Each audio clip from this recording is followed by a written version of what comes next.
organizing this event. Uh, Actually, Professor Vasavada was supposed to start with the introduction of the project and give a certain background of the project. But in his absence, I'll try to do to the best of my capacity, to the best of my knowledge. So if I make any errors, please forgive me. And as we all know, the project started sometime in 1998. The version I heard from my colleagues, from my predecessors, is that it was initiated at the eve of the 50th year of independence of India, because Jacques Chirac was invited to Delhi for the Independence Day, and they wanted to have some sort of cultural exchange initiatives, through which after deliberation maybe of some months or a few months, they zeroed down on Ahmedabad, because Ahmedabad was already recognized as being something very important city. It had already had many studies done on it. Except being here, there has always been interest and there has always been exchanges with at least the academics all over the world. There was also a Ford Foundation project. There was a UNESCO project for documentation of Ahmedabad.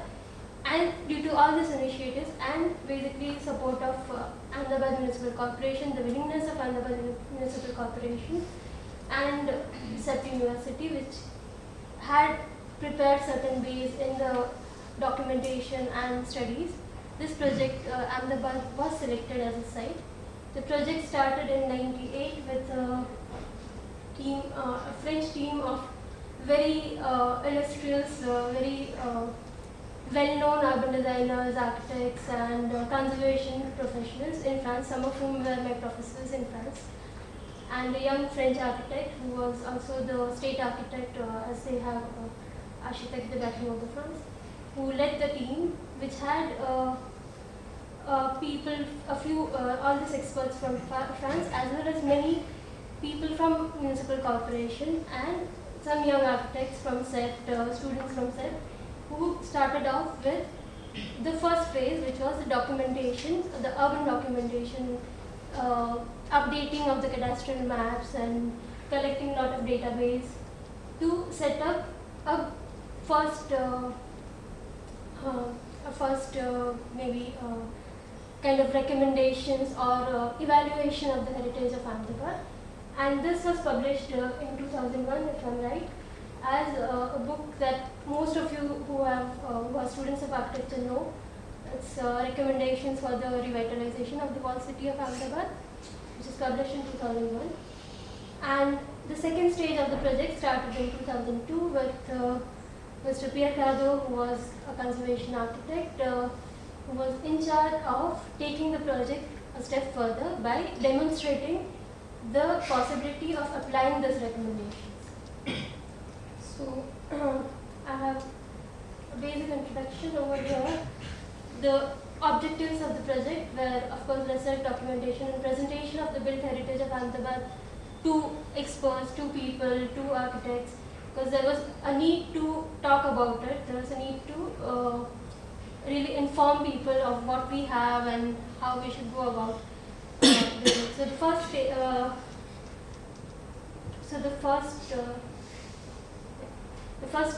step, which is mapping and updating of cadastral maps, identification of buildings with heritage significance, and studies of urban evolution. All of this started in '98 itself, and by 2001 we had a sort of a recommendation paper or a booklet. In 2002, with Pierre Cardo coming in to implement some of this recommendation, the pilot conservation projects were to be established.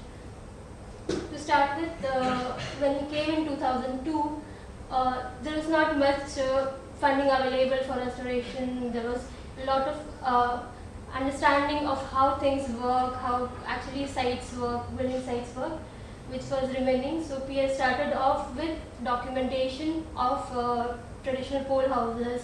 He was also interested in actually presenting the monuments like mosques and gates and city walls to the people to create some sort of awareness. So all these drawings that we have been seeing were prepared since 2002, I believe, I actually met Pierre sometime in end of 2002, and the first work that I did was a freelance documentation exercise, which was documentation of this gate, the Daryapur Darwaza, because he said that I don't know what they teach you in your architecture schools, and I don't see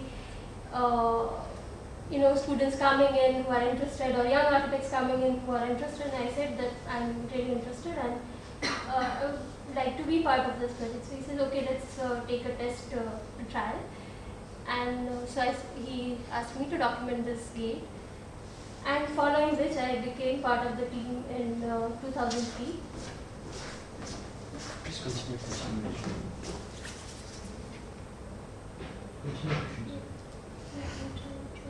Go back. So initially we were engaged in documentation of mosques and gates, and what was the way to reach people. So Pierre, who has done similar projects in France with watercolors and all, he invited a French artist to take up this documentation that we had and create watercolors, which were then published as a calendar in 2004. So the first calendar was the watercolors of gates, and this eventually continued with the watercolors of mosques. You'll see that further. We also started documenting a lot of traditional pole houses, chabutras, and such structures, where people had shown interest in conservation or restoration. There was this Ahmedabad Heritage Center, which had an office within the Heritage Cell at Sanskar Kendra. So people knew about these initiatives, and people came forward saying that we really want to conserve our house, or we really need some facilities, please help us.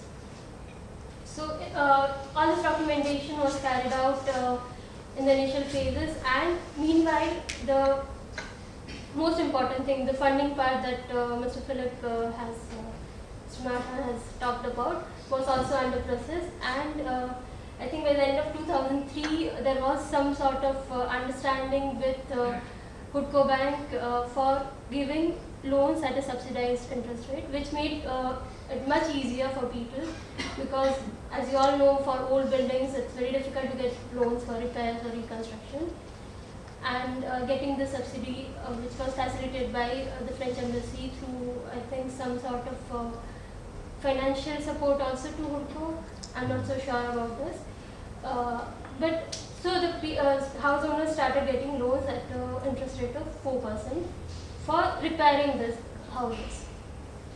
For smaller, of course, there were people who could not really afford to get loans because perhaps they didn't have enough papers and documents and stuff like that. So again, with the efforts of Professor Vasauda, AMC, and the French team, another system for women homeowners was worked out in cooperation with Seva Bank, which would be very small scale loans like 1 lakh or 2 lakh rupees.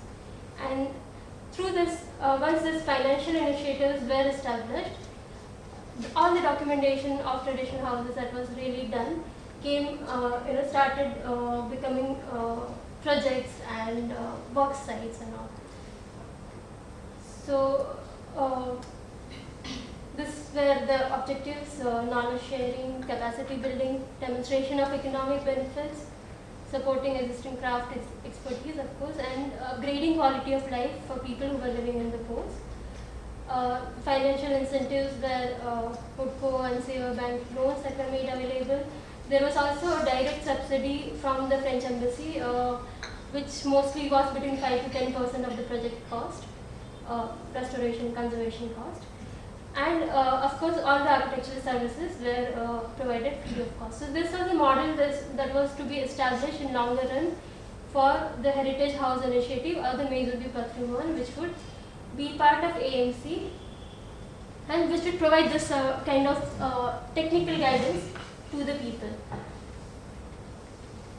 So ultimately, the final goal of the project was establishment of the Maison du Patrimoine or Heritage House, which would carry for all these activities and which would still remain a place for interaction, exchange, and finally handed over to the local partners, which was basically AMC and the young architects like us who were being trained under the project or who were inspired to really go and study conservation and be involved in the process.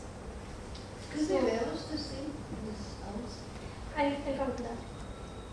This was to be established. This was one goal that did not materialize. So this is briefly the map of places where I've been involved, projects that I've been involved in the old city during the 3 years span that I was part of the project. And initially it was documentation of gates and city walls and moats and things like that. And then of course the restoration of houses.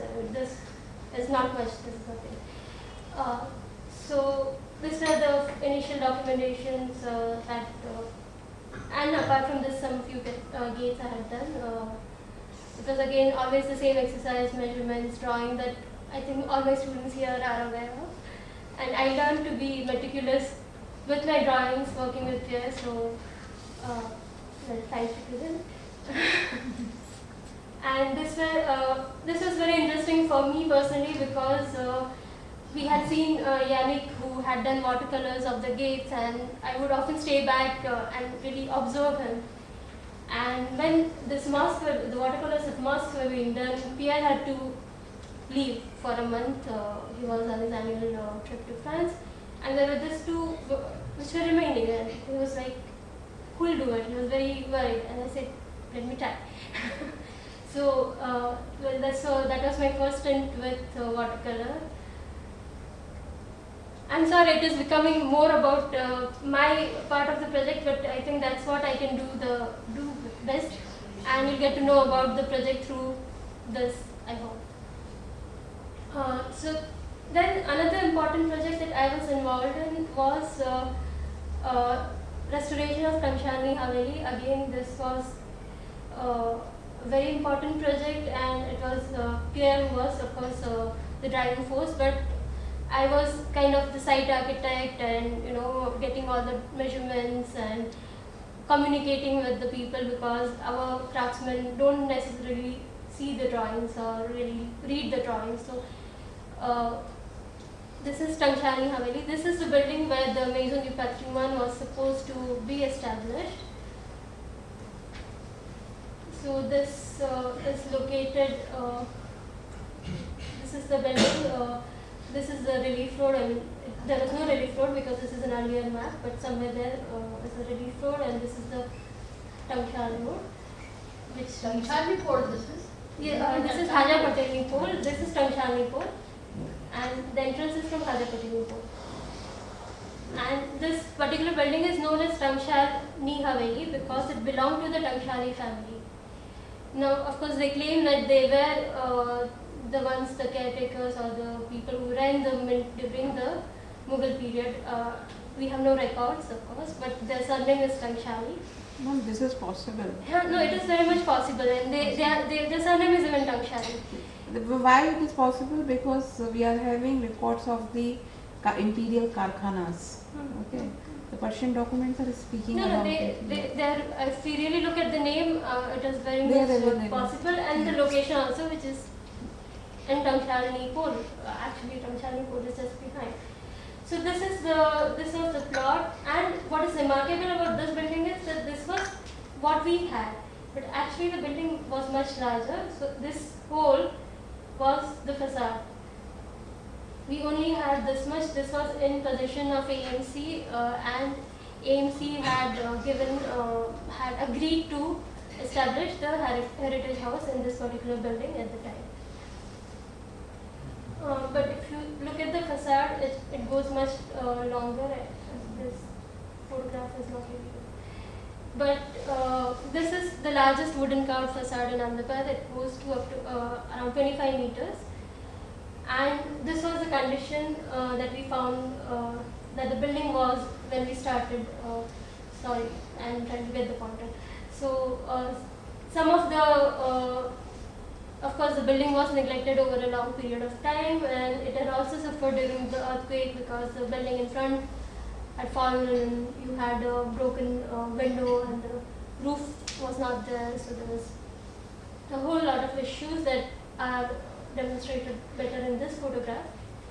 So what we really had was only a part of the Haveli. All of this was actually not existent, there was just this wall. And the idea was that let's restore whatever we have, and this can very well function as a place where the offices of the Heritage House can happen, people can come, that all this open space could be used as gallery space and exhibition space. Also this would be a larger space for people to come and interact. And of course the project grew afterwards and it was not the same. But this is a condition you can see earlier.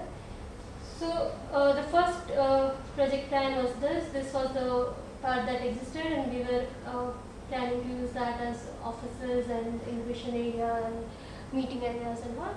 And a small portion here where on the first floor a toilet was established. Of course, why this passage? Now, this passage had an interesting history because this particular this house had been left like this for many years, and the door was stolen. So this house became a shortcut. So people used to take this as a route to cross over from one pole to another. So Pierre said that let's maintain this, and so we created a covered passage through which people could really walk through whenever they had a shortcut, and it was part of the urban life. It was already part of the urban life of Ahmedabad, so his idea was to maintain it, and this was the first project.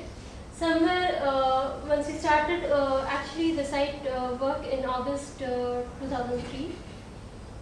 Here there was no issue of funding because it was being funded by the French embassy. So once we had all the permissions and all, we started work in August. And somewhere along the line there was an issue saying that this particular building was donated to AMC for making a school. And so the program grew. We said, okay, we'll also provide a school. And therefore this later rooms, these 3 rooms were built so that a large part of the original structure could still be used as school, and we could have our own, the future Heritage House actually, could have its own offices. And this were some of the tasks that were involved, documentation, and at the same time really finding craftspeople who understood the structures. There were many of these members which were in very bad shape, were dismantled, repaired, restored, and put in place. Also the door that was stolen, because this was a kind of double houses, we had the same door on the other part of Haveli, which is NC Bodiwala College, you know Ahmedabad. So the same door was reconstructed. We also discovered a lot of hardware, and all of this could be actually made. I mean, there were people who were doing this. We just had to find them, and we could really get the same kind of craftsmanship. Maybe some training, but they were aware of this. Not many. Most of them were in the profession, and somewhere between, like they had left for doing other kind of carpentry work, furniture and stuff, because there was not enough building work. But some of the old craftsmen that we found, they knew how to do it. So it was more like the idea was also that by seeing them, the younger carpenters can perhaps learn from this. And so these are different stages of restoration. You see this, and again this was reconstructed. The upper floor did not exist at all. This whole facade had been lost, and even this was lost. So this upper floor was completely reconstructed, and interestingly, this was also something that came from the craftsmen themselves, because when I was asked to give a design, I was very hesitant in really, putting any carving, because we are taught that we do not imitate and this and that. So I had given very simple, plain wooden panels, and then one day I come to the site and I see that they are making flowers. Just like that. And I was like, why are you doing this? I don't know if you can see the flowers, so not really. But there are this darker bands that you see. Yeah. So they said that no, it is not nice. You have this house which is so much intricate carving, and why do you want to leave it blank?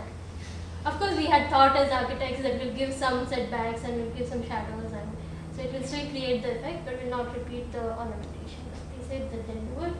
We also had a very fine lime worker who did this a similar thing with the cornices. So he also started putting some decorations, and well, it was interesting. Where is this house? This is in Haja Patel Port on Taushad Road, Kanpur. No, this one. It's the same. There are two different ones. No? No, this is the same. This is when it was restored. This was when it was under. This one is the scale is different. That is just a photograph, but this is the same building. I assure you. This was how it was initially.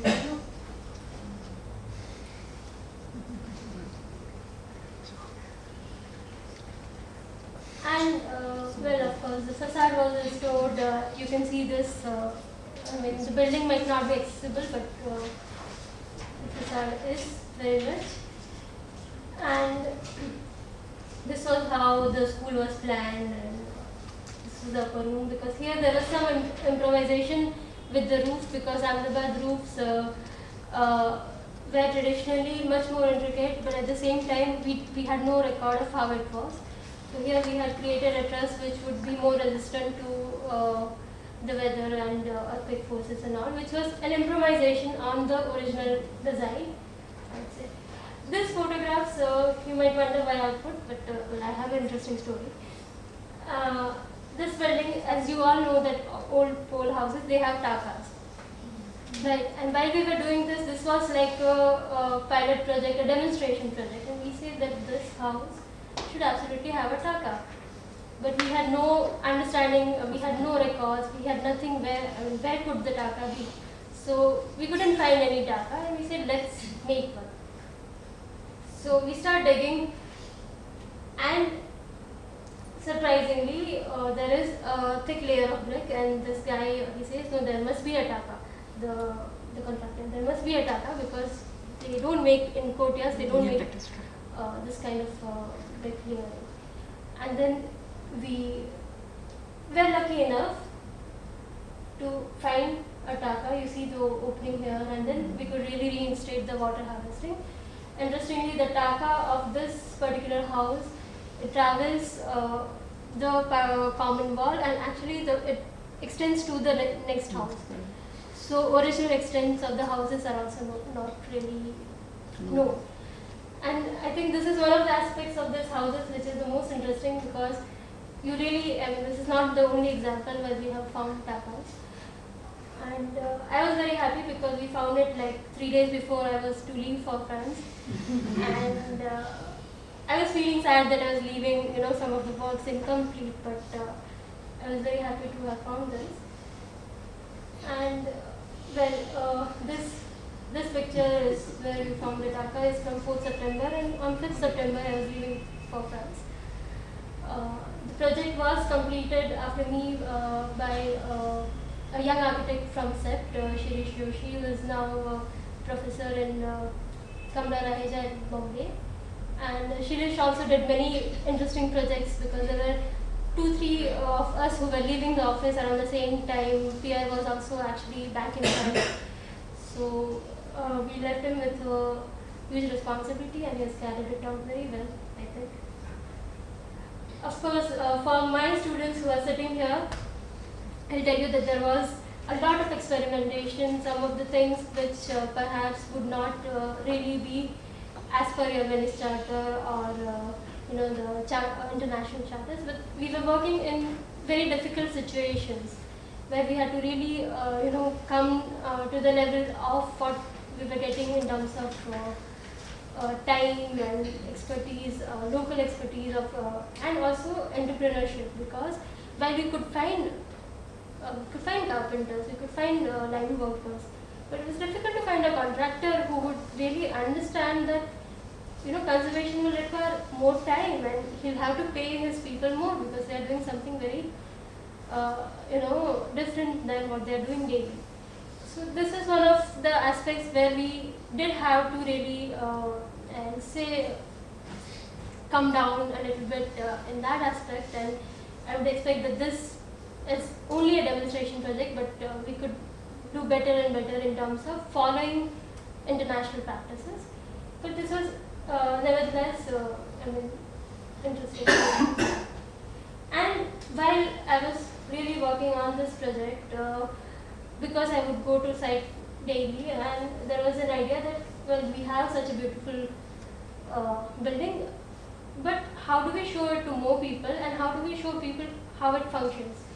So the idea was to make a model, a working model, so that everything that we learned while opening up, because we had the chance that the window was broken, so we could see all the joinery, the door was stolen, so we could understand how the door came together and things like that.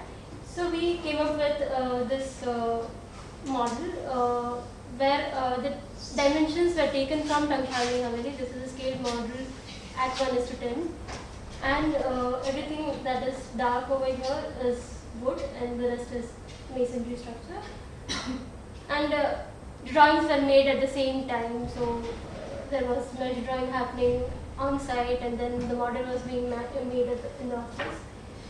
So these are the kind of drawings. Each and every piece was drawn, and initially there was a trainee called Dushan Palacios, who was an architecture student in Toulouse, and he was part of the team. So we were working on this together. So the ground floor actually was developed together. I would do the site work and we would make the drawings and things like that. And then eventually when we had to leave,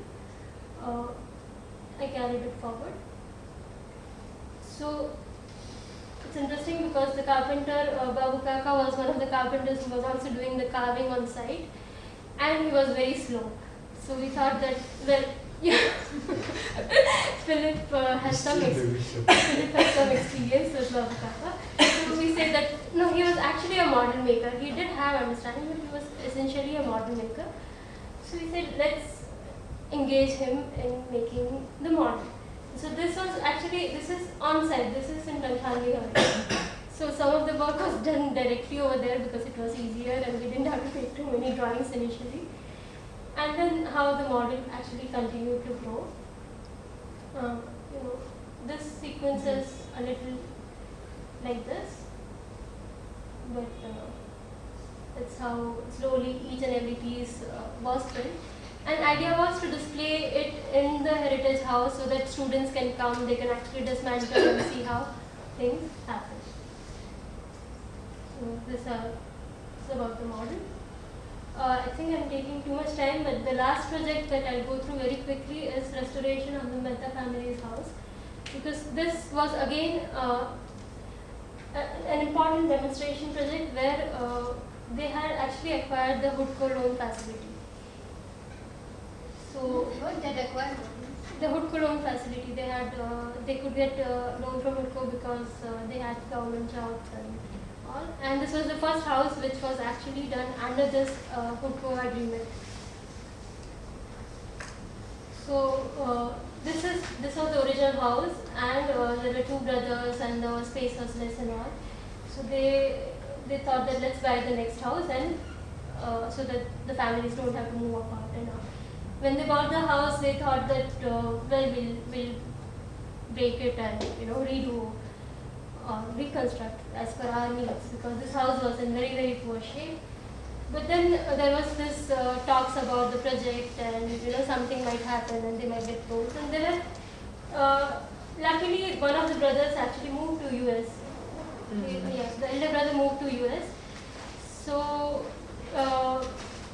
there was not, the space issue was not very serious, and they could pay. So when finally they had the loan, we could really start the project, the conservation. This was the state of the building. This is our first site project. Of course the whole drill, measure drawings, etc., etc., and the project proposal. Now, it was an interesting case where there were two adjoining houses and the family was very closely bound. So even if there were two houses, they say that we need connections and we do not really want to, even if the brother comes back, we are not really living as separate families.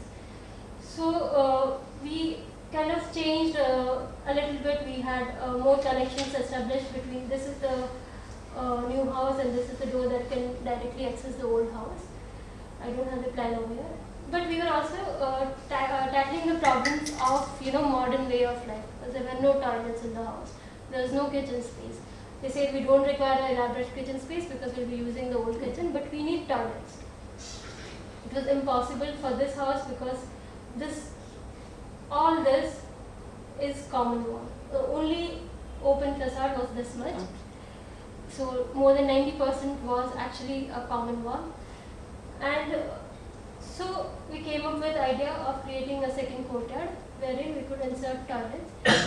And so now they have 3 rooms with attached toilets, and that is kind of luxurious for coal houses, and they're very happy with it.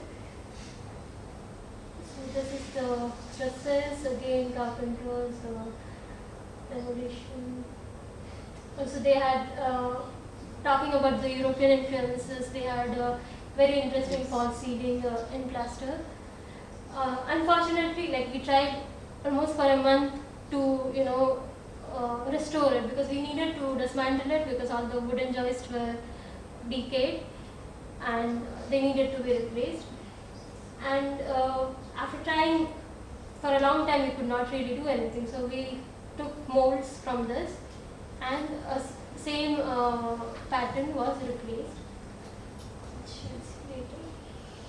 Like these are the efforts, initial efforts at repairing the old one, but they did not work actually. You see the old carpenter, he was one of the most skilled carpenters that I've come across. Also reusing most of the materials that was removed from the site because we needed to lay new drainage facilities and new water supply and things like that. Cleaning up of woodworks which had hundreds of layers of paints. And again, we discovered a taka out of nowhere. Again, in this house, we were not really thinking of making a taka because they didn't want it, but they wanted to make a water tank near the kitchen where they could, and exactly where we started digging for the water tank. The cones.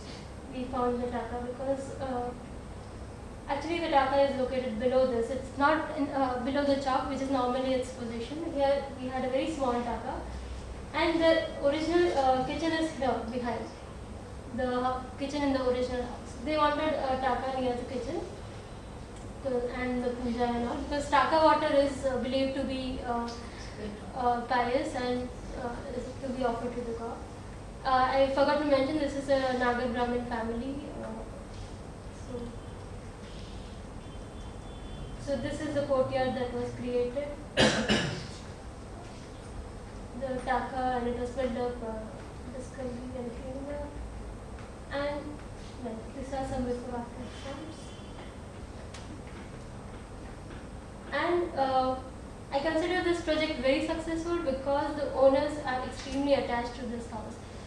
It's almost 10 years now, but every few weeks there is something, and they proudly say our heritage house. They organize many activities. They have Sunday classes for children in the locality for painting. The whole family is somehow involved in music and performing arts, so they have music performances like this. You see on occasions, Independence Day and things like that. And of course they have, because the house is not really used, because one of the brothers moved out, they had a lot of empty space. And so they started kind of homestay facility. Sarah was the first tenant in this house, and it was in 2004 we finished. So Sarah was the tenant in 2005. She arrived in 2004 and was working in the old city, and she wanted to really stay in the old city because it was nearer to her places of interest where she was really going for documentation and all. And around the same time, this house was completed.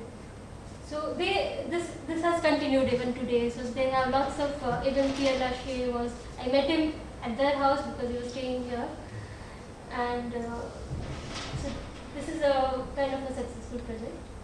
Thank you very much. This is just to show that our model is very strong. I think you have a video, no? Yes, yes. And I'm glad to tell you that the model that you have seen was, I'm glad. It was dismantled in the meantime. And now I'm glad to telling you that we are in the process with Babou Kaka, the same carpenter, is coming almost every day at the Alliance. And the work will be completed sometimes. We don't know when exactly, but it will be completed. And so, for sure, by next year, for the next World Heritage Week, we'll have the model here on stage. I have one question now. Just Would you like to finish with Sarah's Yeah. question? Or? This is a small animation of Smoggy.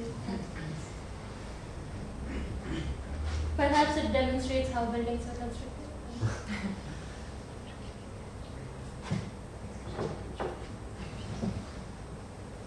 And as Kouchi said, this model used all the traditional techniques, so you don't have one single nail.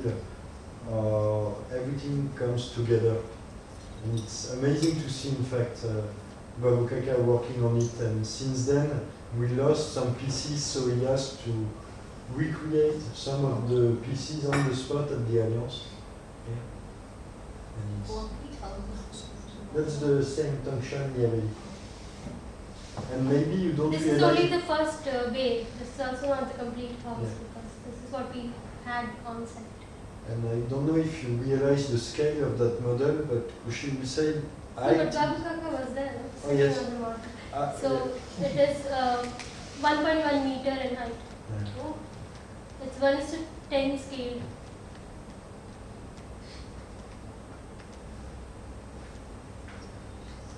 Normally we see the Yabeli in the other evolution, in the deconstruction.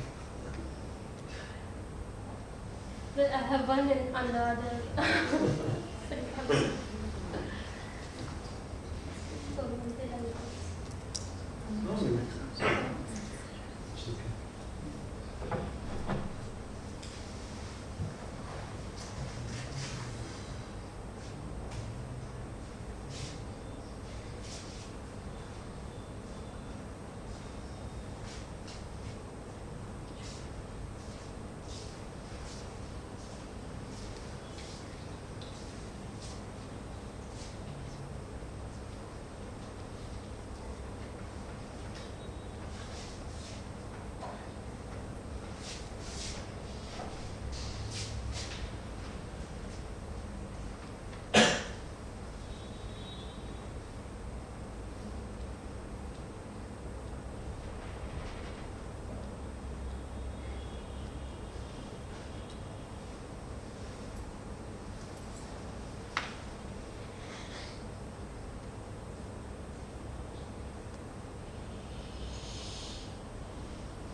So, yes, so we will just have the presentation of Sarah, which is shorter, I think. Yeah, I think I'll not speak too much because I thought it was very complete presentation. Maybe I'll just add a few words to what Kouchi said at the end, that it was successful. Truly, when we closed the project in 2005, it was very sad for all of us because we were not expecting that the project would close so suddenly, and we also could not shift to this Haveli. So it was with a bitter feeling that we left. But still I feel it was a successful story because it was very inspiring for everyone. It was inspiring for the artisans who got a chance to work again in our today world where we build only concrete and there is no hope that this kind of architecture would go further. It was inspiring, I guess, for the engineer, the architect who learned something different than what they used to see in the school of architecture. For us, coming from France, it was an amazing opportunity to discover something else, another type of architecture, another set mind, and another culture. And working together was very enriching for everyone. Not only because we were coming from different cultures, but because we were having different specialties also. There were engineers, architects, historians. Apart from that, there were also few people coming for doing research on urban studies. So there were anthropologists and people working in the field of sociology and ethnology. So it was very rich because we could compile all this knowledge and we could learn something working together. And that would be wonderful to continue such a project, maybe not in the same way, but to propose a platform and help people to come together and share their expertise. So I hope this new Maison du Patrimoine will help creating such an opportunity again. I'll also add that this project was interesting also for AMC because they had their junior staff or their engineers who worked on this project. So they had kind of understanding of looking at city in a different way. And even while we were initial phase had a lot of contribution from AMC because a lot of survey staff was sourced from them. But while I was working also, there were one engineer I think and 2 drafts people from them who were part of the team, and that is what has actually left an impact because these people who have really started understanding and thinking differently has really inspired AMC to continue with its heritage activities even if the project could not be taken forward for whatever reasons. AMC is one of the first and one of the most active in the field of heritage conservation. So I think that was also a positive impact. We have to acknowledge the role of AMC, and AMC, the municipality itself, had a heritage cell that it's sort of transferred now to another body. But, and if I'm not wrong, Kouchi, stop me if I'm wrong, but Ahmedabad, now Wed Ahmedabad University will be the first university in the country who will propose a program in heritage conservation or restoration or... No, CEPT already has already a program in conservation. Heritage tourism. Heritage tourism, okay. Which is the first one in the country. So at least Ahmedabad is again the first. Yes, but there are other similar heritage management and other programs in Delhi also, in other parts of India also. But I think this program, I don't have the details, but there are many universities at least offering masters of architecture and heritage conservation. I have all my students from CEPT here, all students of MArch in conservation. And, but Ahmedabad is of course the first to be in the tentative list. Also one of the most active. We can say it is one of the most active because it has had this continuous tradition since maybe the establishment of the School of Architecture, when the study of the old city became the thing to do for the architects. And as an architect, I think it's only us who gain because every time I went to a house, every time I went to the old city, it was I who was learning, and whatever I contribute is actually minimal in comparison to what I learned. So actually there's a city which is kind of a treasure of knowledge, and we are just trying a little bit to protect it, and any effort I think is welcome. See, I'm just interested because when we are seeing the evolution of the urban pattern, 15th century, the 17th century Mughal, then the Marathas are coming in, 17th century, 1724 onwards, you are seeing the coming of the Gaikwads. Have you found the difference between the Maratha poles and this kind of thing? Because Actually, we do not have dates of the polls, that's what we were discussing earlier.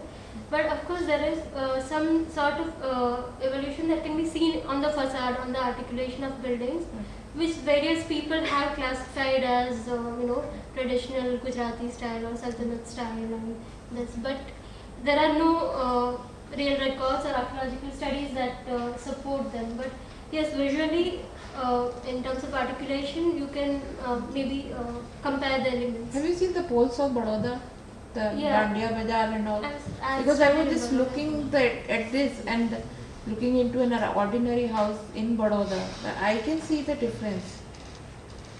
I don't know, I haven't studied Because the I'm not a houses. person from architecture, but just a first observation. No, And has anybody done or thought of doing things on Baroda? I'm sure there are people Because- who have done, there are lots of people, students of architecture who have done research theses, but I personally have not studied it in detail.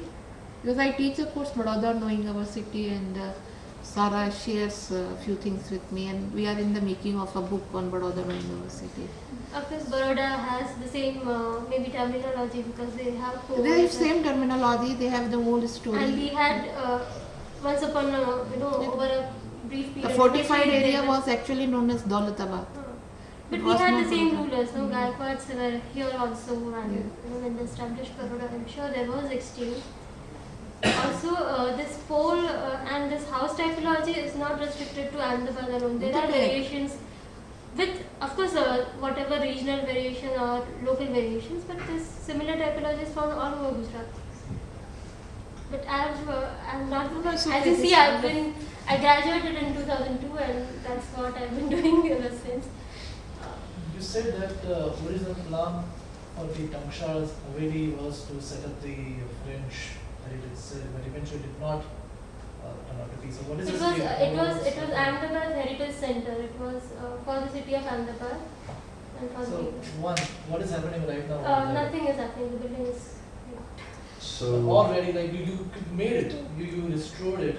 It was all ready, but there were some issues so at a larger level that were not in the hands of architects. I think.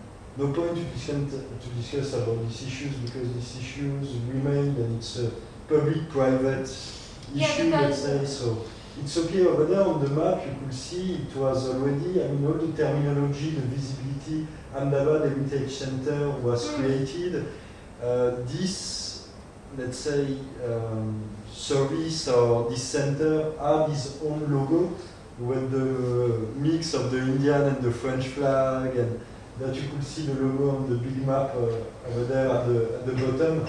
So everything was ready after it's whatever. So, but now it's okay. The Ahmedabad lost this building and this opportunity.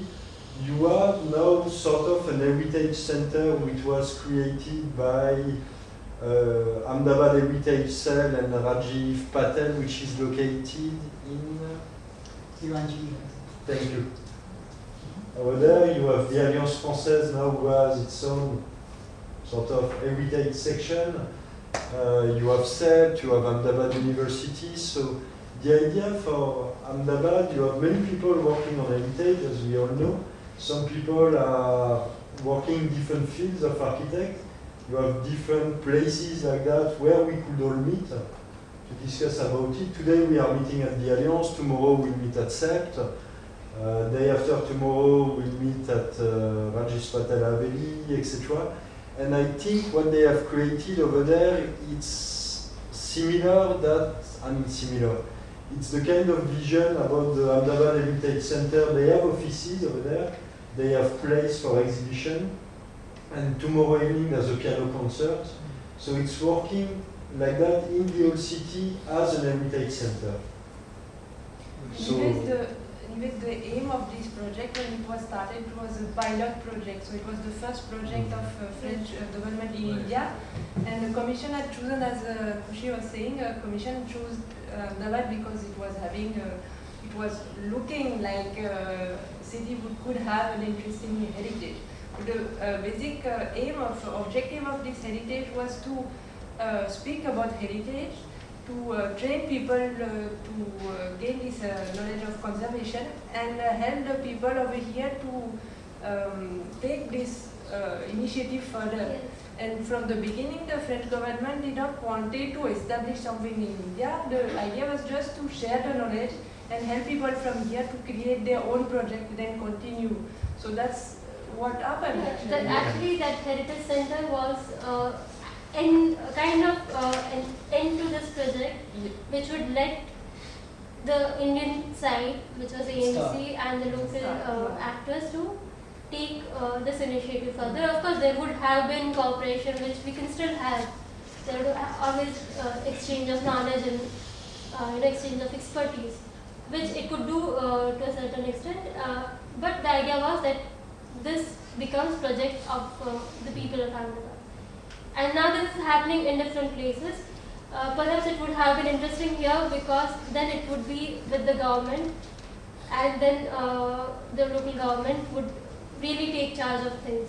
Because one of the good things about this was that because AMC was a partner, it was not very difficult to get permissions and get small legal difficulties when you're working on sites to be to iron out those issues. That's interesting what Kushi said, because the one that Rajiv Patel managed, it's not really publicly managed, sort of private also. So now to get the permission it will be a little bit more difficult, and the information, I mean, if I understood well, now the heritage cell of AMC doesn't exist. No, there is a heritage department, so that has become even bigger. Oh, even bigger. Yes, it's an official department. But they are not located at Sanskar Kendra? No, they are located in the main AMC offices. The thing of, it was not that we didn't need any permission, or we should not need any permission when we are part of AMC. But the idea was that we'll have people from AMC also part of this heritage center. So the owners could get ready advice, quick advice, and less difficulties, running from this person to that person to get their files pushed. So this was more of a facilitation.